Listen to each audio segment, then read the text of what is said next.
Hi, my name is Matt Brown. I co-host the Mamo podcast at mamo.ca. We podcast about the movie business and popular culture.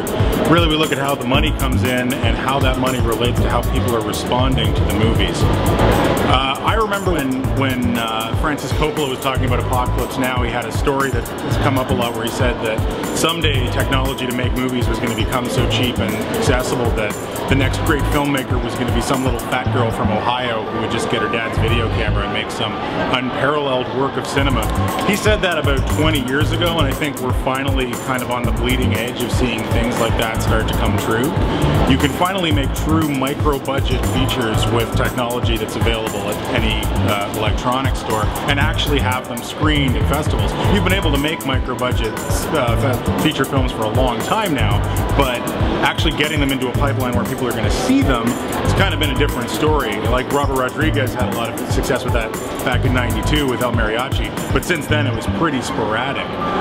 But now I'm looking at guys like Evan Glodell with Bellflower, I'm looking at Daniel Coburn with You Are Here, I'm looking at the opportunities to make films extremely small budget, but have them come to the Toronto Film Festival or other film festivals around the world and get seen by enthusiastic audiences and be judged on the same merits as any of the larger budget films. I think that's kind of one of the areas where finally everything's come together. It doesn't really matter how much your movie cost or how you made it or what technology was involved. If people like what they're seeing, they're now sophisticated enough that they're going to treat all the movies the same.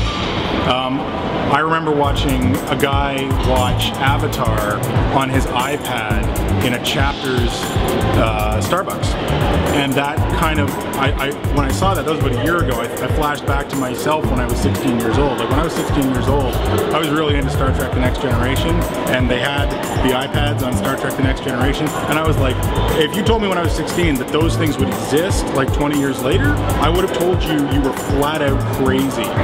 And so here's this guy watching the most expensive movie ever made and also the top grossing movie ever made on his little iPad just at like sundown at the Chapters, and it suddenly occurred to me, like, well, not for the first time obviously, but the future is here. Like the future is now, and our relationship with movies is going to change as a result.